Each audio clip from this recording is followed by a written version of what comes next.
Hello class 12 मैं सुषमा श्रीवास्तव। बच्चों, आपको समाजशास्त्र में हमारा नया लेसन प्रारंभ हुआ था, ग्रामीण समाज में विकास एवं परिवर्तन। तो इसमें आइए, आज का हमारा टॉपिक है भूमि सुधार के परिणाम। भूमि सुधार के क्या परिणाम थे, इसको आज हम लोग देखते हैं कि भूमि जो है, जहाँ पर भूमि की कमी है तो व्यक्तियों ने इस साधन पर नियंत्रण रखने में संघर्ष पाया। तो उसमें भूमि से ही हमें क्या है, भोजन, खनिज पदार्थ, लकड़ी, ये सब चीज़ें जो हैं वो प्राप्त होती हैं, जो कि मनुष्य को जीवित रहने के लिए ज़रूरी भी हैं। तो सरकार के प्रत्येक देश में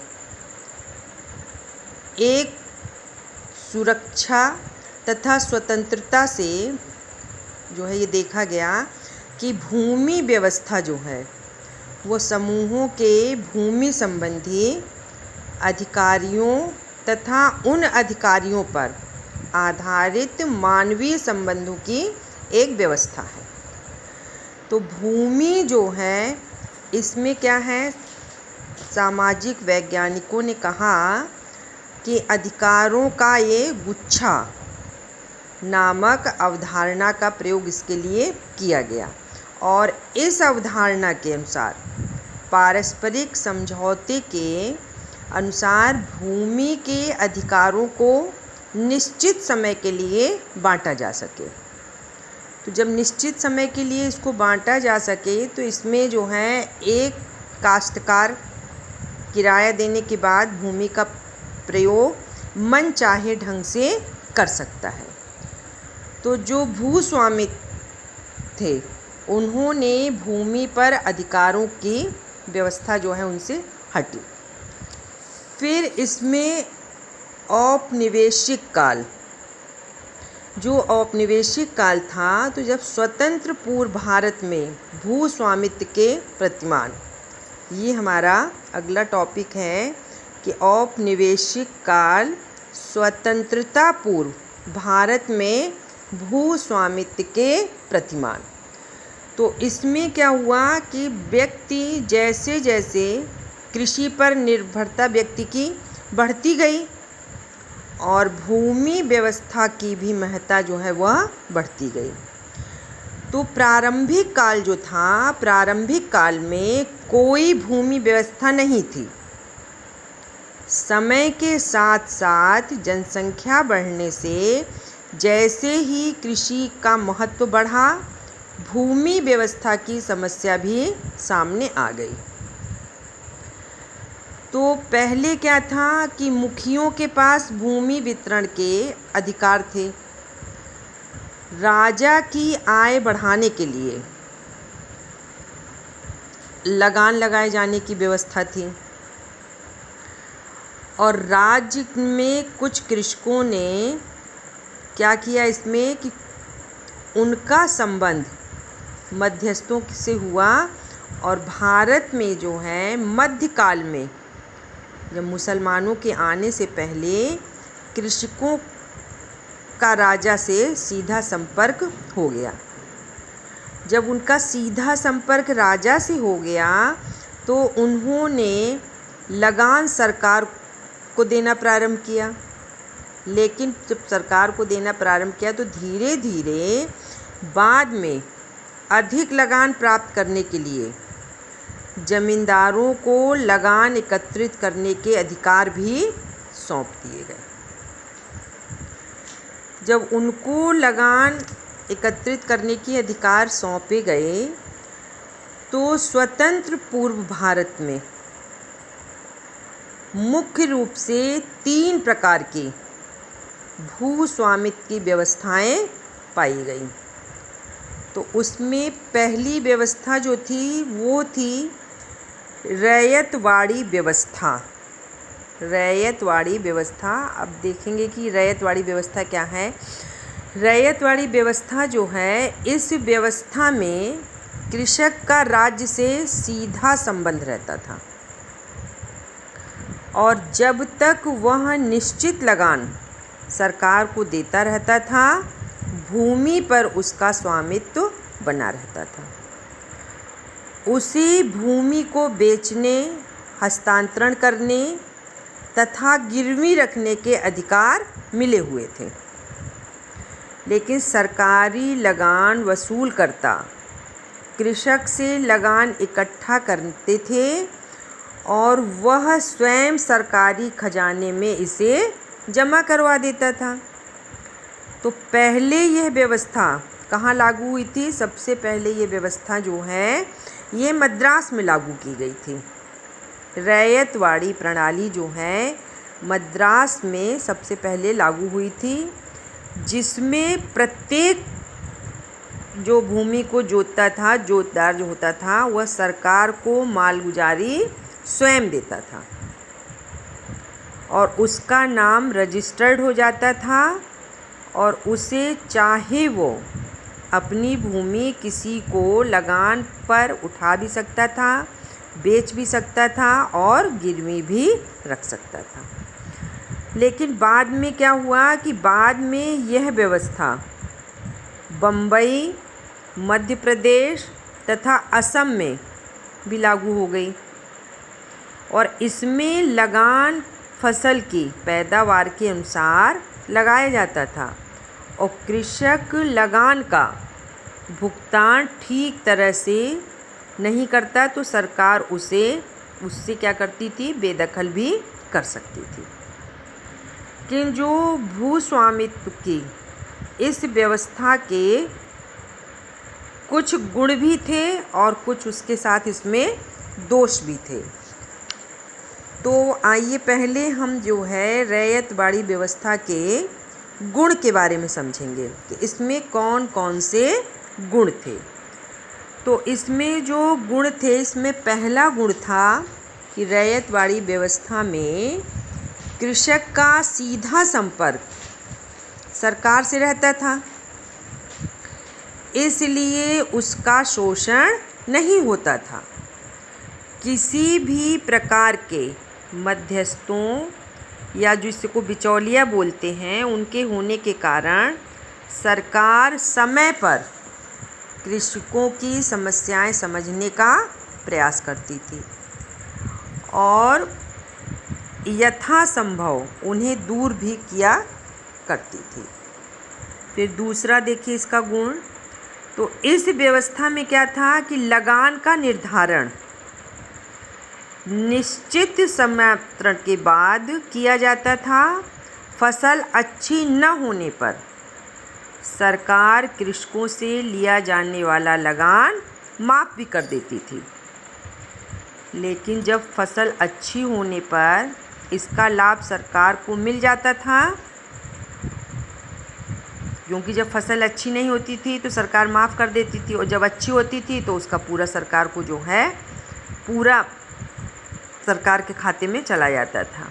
फिर तीसरा क्या था इसका गुण कि इस व्यवस्था के अंतर्गत चकबंदी, महाकारी खेती तथा कृषि सुधार कार्यक्रमों को सरलता से प्रोत्साहित एवं लागू किया जा सकता था। तो ये तो इसके जो थे रैयतवाड़ी व्यवस्था के ये तो गुण थे।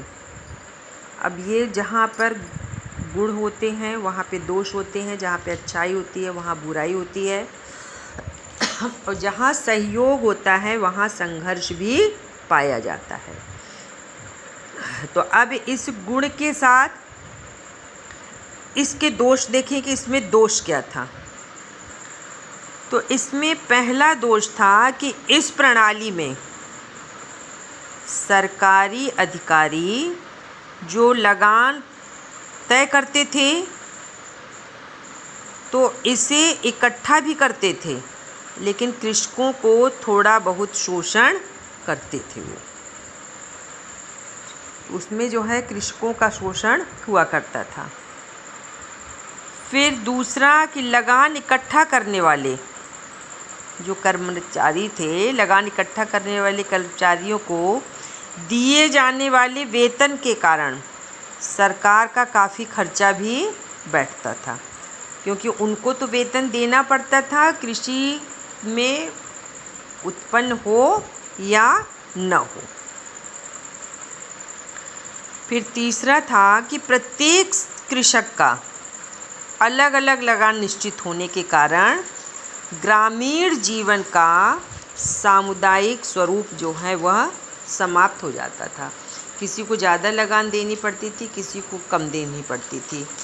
जैसी स्थिति होती थी व्यक्ति की, उसी के अनुसार उसका लगान भी वो लोग तय करते थे। फिर चौथा था कि सैद्धांतिक रूप में तो इस व्यवस्था में कोई मध्यस्थ नहीं था, परंतु व्यवहारिक रूप में अनेक ऐसे मध्यस्थ पैदा हो गए कि जो कृषकों का शोषण किया करते थे। तो ये पहला तो था हमारा रैयतवाड़ी व्यवस्था। फिर दूसरा था हमारा महालवाड़ी व्यवस्था। अब ये महालवाड़ी व्यवस्था क्या थी?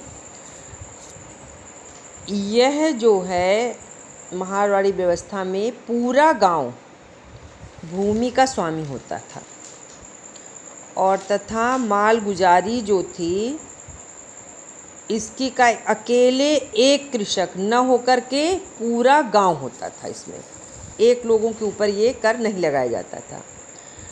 सरकार को लगान देने का उत्तरदायित्व पूरे गांव का होता था। जब पूरे गांव का इसका लगान देने का उत्तरदायित्व होता था तो इस प्रणाली में साझेदारी की व्यवस्था पाई जाती थी और प्रत्येक साझेदार अपनी भूमि का मालिक होता था और सरकार किसी विश्वसनीय साझेदार को मुखिया बना देती थी और जिसकी जिम्मेदारी सभी साझेदारियों से लगान इकट्ठा करने के लिए इकट्ठा करके लगान को सरकारी खजाने में जमा करने की रहती थी। तो इसमें जो कृषक थे वो अपनी भूमि छोड़ देता था और वह ग्राम की संयुक्त संपत्ति हो जाती थी। और मालवाड़ी व्यवस्था में जो है इसमें भी गुण पाए जाते थे, इसके भी गुण और दोष थे।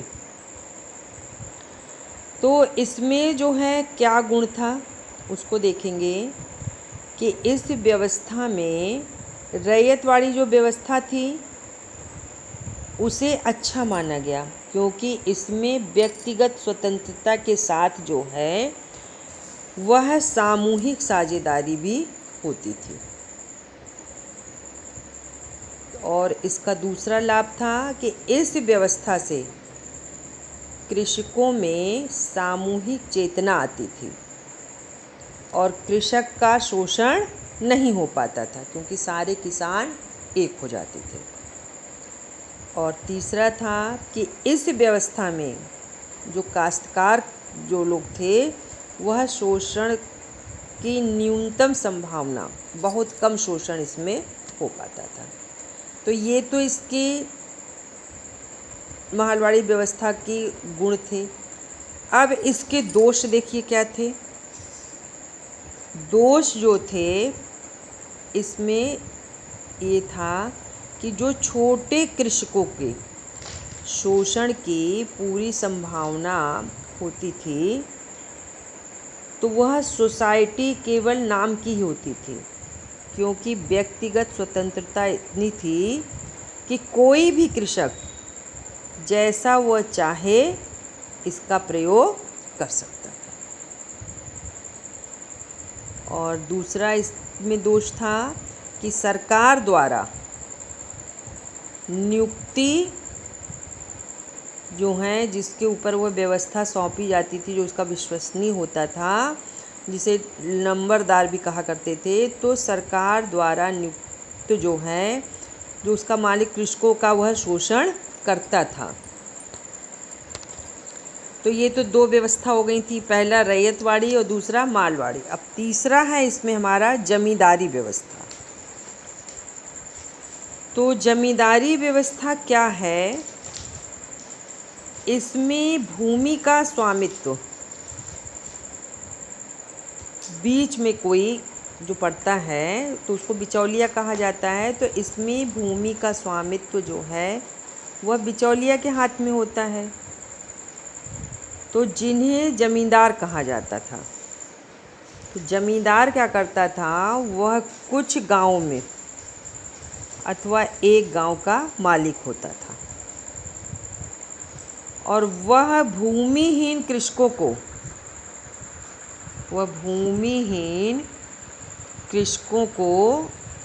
भूमि जो है वह देता था। भूमिहीन कृषकों को भूमि का बंटवारा कर देता था और या उनको देता था, और यह तथा उसमें क्या करता था, लगान को तय करता था। तो इसमें जो कृषक थे उनका सीधा संपर्क किससे था? सरकार से नहीं होता था, वह जमींदार से होता था। और जमींदार क्या था, वह अपनी मनमानी से लगान तय करता था। तो इसमें कई शर्तें भी लगा देता था वह जमींदार। सरकार को निश्चित मालगुजारी देते थे, परंतु स्वयं कृषकों से मनमानी मालगुजारी वह वसूल करता था। कृषकों से ज़्यादा लेता था और सरकार या राजा को कम देता था। तो इसमें दोनों तरह की सुविधाएं जो हैं, दोनों तरह की सुविधाएं थी। सरकार द्वारा किए गए जमींदार थे जो लगान लेता था और यह तय भी कर देता था कि कुछ समय के लिए तय करता था कि पहली व्यवस्था जो होती थी वह स्थायी बंदोबस्त और दूसरी व्यवस्था होती थी अस्थायी बंदोबस्त। तो ये व्यवस्था बंगाल, बिहार, उड़ीसा में सबसे पहले जो है लागू की गई थी। अब देखिए जमींदारी व्यवस्था में भी जहाँ गुण हैं तो इसके गुणों के बारे में देखें कि इसमें क्या गुण थे। तो जमींदारी व्यवस्था में लागू करने के लिए इसमें 3 कारण थे इस व्यवस्था को लागू करने में।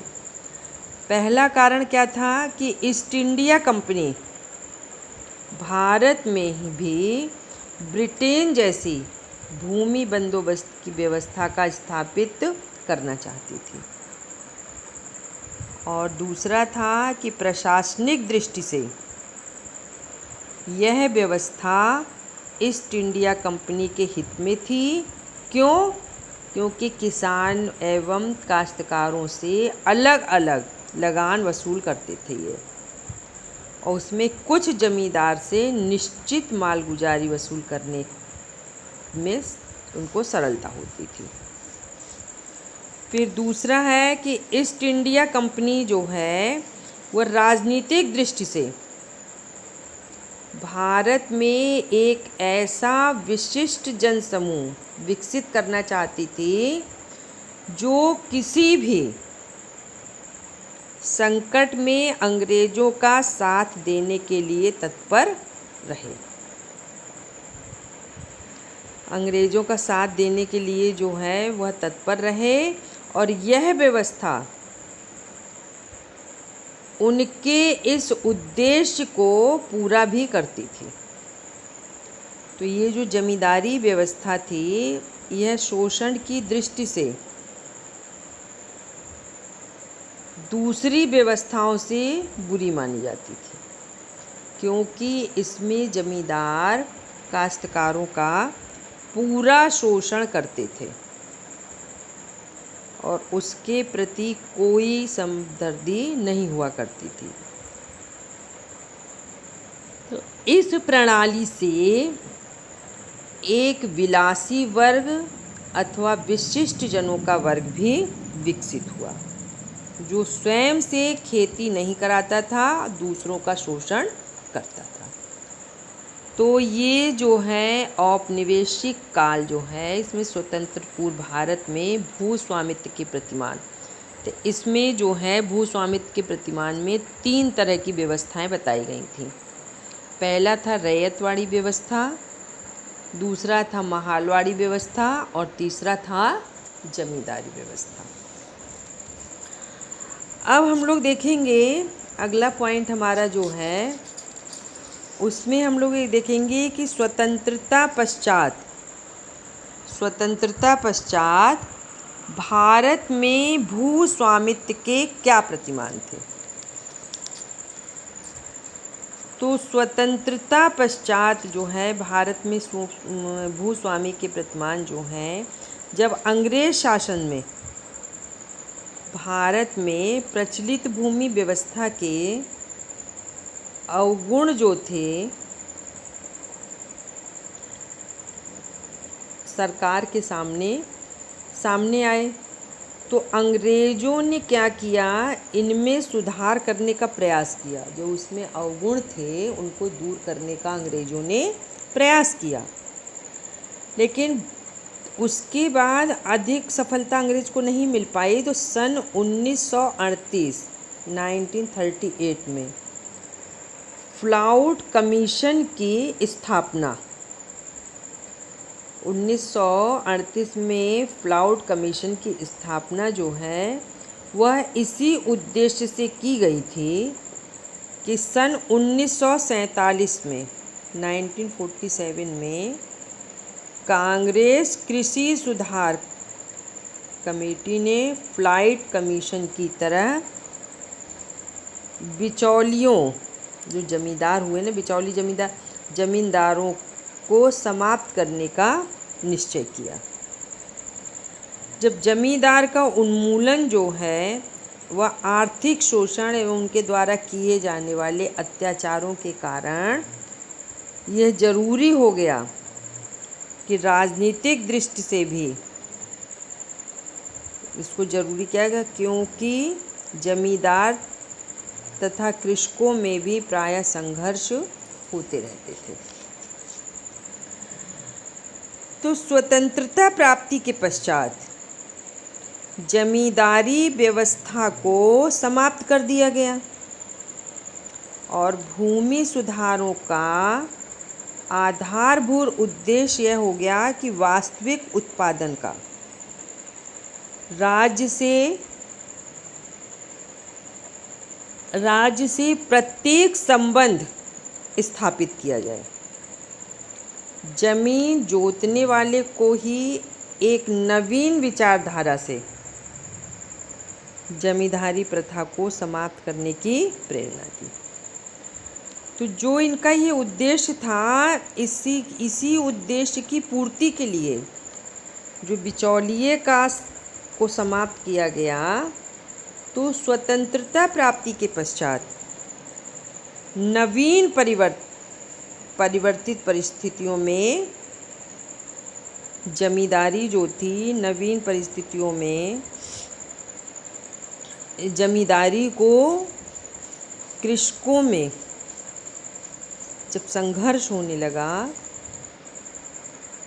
तो जब बिचौलिए भी समाप्त हो गए, तो स्वतंत्रता जब नवीन परिवर्तनों में जमींदारी व्यवस्था को समानता, स्वतंत्रता तथा भ्रातृत्व जैसे प्रजातांत्रिक मूल्यों की दृष्टि से अच्छा बिचौलिया किसी न किसी रूप में आज भी मिल जाते हैं। अब उसमें जो है, जब जमींदारी जो है हुआ, तो उसके बाद इसमें 3 प्रकार के भूस्वामी हुए। तो वो 3 प्रकार के भूस्वामी कौन से हुए? पहला भूमिधर। भूमिधर जो है, भूमिधर ने किसान, ये भूमिधर जो हैं वे क्या हैं? किसान हैं, जिन्होंने लगान का 10 गुना रुपया जमा करके भूमि का अधिकार प्राप्त कर लिया। और भूमिधर अपनी जमीन का उपयोग किसी भी तरह से कर सकता है। इसे बेच सकता है, हस्तांतरित कर सकता है, दान दे सकता है या गिरवी भी रख सकता है। तो भूमिधरों को 40 वर्ष के लिए लगान भी आधा कर दिया जाता था। तो ये था तो भूमिधर। अब दूसरा है सीर द्वार। तो ये सीर द्वार का है। सीर द्वार वे किसान हैं जिन्हें अपनी जोत में स्थायी एवं विरासतों का अधिकार प्राप्त होता है। इन्हें बेदखल तो नहीं कर सकता है, लेकिन वे अपनी भूमि का केवल कृषि, बागवानी तथा पशुपालन इत्यादि के लिए ही कर सकते हैं।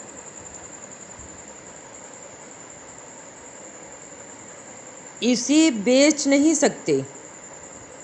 सौदार अगर मालगुजारी का 10 गुना पैसा जमा कर दे तो उसे भूमिधर बना दिया जाता था। तो ये सीरदार हुए। फिर तीसरा है इसमें आसामी।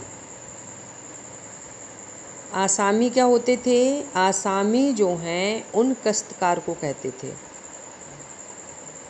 जो किसी असमर्थ भूमिधर या सेना, जो सेना में नौकर जो है वो भूमिधर का ज़मीन पर खेती करते थे और आसामी को कुछ सुविधाएं अधिनियम में संशोधन करके दे दी जाती थी। वह 15 गुना लगान जमा करते थे और सीरदार अगर मालगुजारी का 10 गुना पैसा जमा कर दे तो उसे भूमिधर बना दिया जाता था। तो ये आसामी जो हैं इनमें कुछ सुविधाएं और अधिनियम में संशोधन कर दिया गया। ये 15 गुना लगान जमा करके भूमिधर के अधिकार प्राप्त कर लेते थे। फिर है आपका कि जो भूदान आंदोलन। तो ये भूदान आंदोलन जो था यह गांधीवादी और विनोबा भावे आंदोलन था।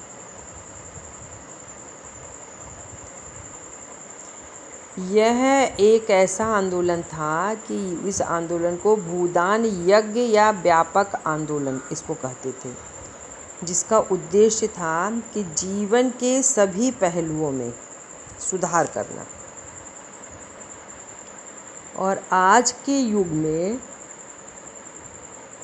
प्रत्येक व्यक्ति केवल अपने बारे में सोचता है, तो भूदान व्यक्ति को इसके विपरीत सोचने के लिए प्रोत्साहित करता है। तो अब हमारा अगला टॉपिक इसी में रहेगा, भारत में भूमि सुधार के परिणाम।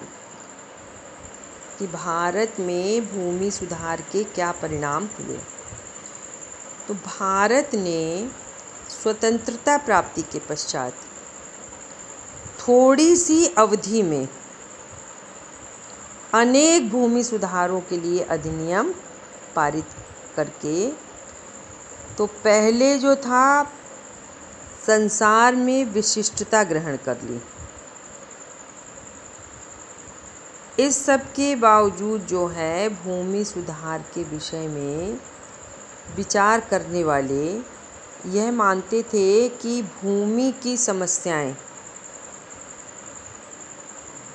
भारत में आज भी वैसी ही बनी हुई हैं और उत्तर प्रदेश एक ऐसा राज्य है जिसमें जमींदारी उन्मूलन कानून तथा प्रचार सबसे अधिक किया जा गया है। उत्तर प्रदेश उन्मूलन कानून जो है वह 1950 में 1950 में पारित किया गया और सन 1951 में 1951 में यह कानून बना और उसके बाद सन 1953 1953 में इसे लागू किया गया। 50 में बना, पारित हुआ, 21 में ये बना और 51 में और 53 में यह लागू किया गया। तो इस कानून के अंतर्गत जमींदारों को केवल उस ज़मीन को छोड़कर जिसमें वह स्वयं खेती करते थे, बाकी ज़मीन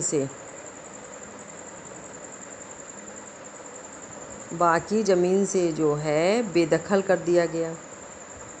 तो जमींदार को इसका मुआवजा दिया गया जो कि विभिन्न राज्यों में विभिन्न प्रकार से निर्धारित किया गया। तो इस अधिनियम के परिणाम स्वरूप केवल घर, बाग, बगीचे तथा वह ज़मीन जिस पर ज़मींदार कृषि करता था उसके पास रही। और इस अधिनियम के भी जो हैं कुछ उद्देश्य थे। तो इस अधिनियम के उद्देश्य जो थे, इसमें पहला उद्देश्य था कि जमींदारी व्यवस्था का उन्मूलन करना और दूसरा था मुआवजा देकर जमींदारों के सभी प्रकार के भूमि संबंधी अधिकारों और हितों को समाप्त कर इन्हें सरकार द्वारा स्वयं प्राप्त करना। और तीसरा था कि एक सरल एवं समरूप जोतदारी व्यवस्था की स्थापना करना। और चौथा था गांव में स्वामित्व शासन का विकास करना। गांव में स्वामित्व शासन का विकास करना। फिर पांचवा था इसमें लगान पर भूमि उठाने पर रोक की गई थी और अलाभकारी जोतों की उत्पत्ति को रोकने तथा भूमि के जमाव पर रोक लगाना था। तो सरकारी जो कृषि को प्रोत्साहित करना भी था इनका काम। और आठवां था कि सामान्य उपयोगिता की समस्त भूमि को ग्राम सभा को देना तथा उसके प्रबंध हेतु उसे व्यापक शक्तियां प्रदान करना। लेकिन उत्तर प्रदेश में जमींदारी उन्मूलन अधिनियम ये कहाँ तक सफल हुआ? इसमें डैनियल थार्नर ने अपनी पुस्तक भारत में भूमि तथा श्रम इसमें लिखा कि इस अधिनियम के लागू किए जाने के 5 वर्ष बाद एक व्यापक सर्वेक्षण किया गया जिसमें ये कहा गया कि इसके चाहे कुछ भी परिणाम क्यों न हो, सच्चाई यह है कि गाँव में 10% परिवार अभी भी गाँव में 50% भूमि के स्वामी हैं। और भूमि सुधार अपने घोषित उद्देश्य को प्राप्त करके असफल हो गया। भारत में कृषि समस्याएं आज भी मूलभूत, जटिल तथा मजबूत हैं। इसका कारण यह है कि उत्तर प्रदेश में जमींदारी उन्मूलन अधिनियम उत्पादन को कृषि पर कोई भी प्रतिबंध नहीं लगाया। भूस्वामी को अपने घर से बाहर जाने की, दीवानी छोड़ने की, गांव छोड़ने की कोई आवश्यकता नहीं है। तो इस अधिनियम में अनुपस्थित भूस्वामियों को समाप्त करने की व्यवस्था है, लेकिन अनुपस्थित उत्पादन किसी न किसी रूप में आज भी पाए जाते हैं। तो ये हमने आज पढ़ लिया भूमि के। अब इसमें अगला जो है हमारा टॉपिक रहेगा भूमि सुधारों तथा उनके प्रभाव का मूल्यांकन। आज के लिए बच्चों इतना ही। धन्यवाद।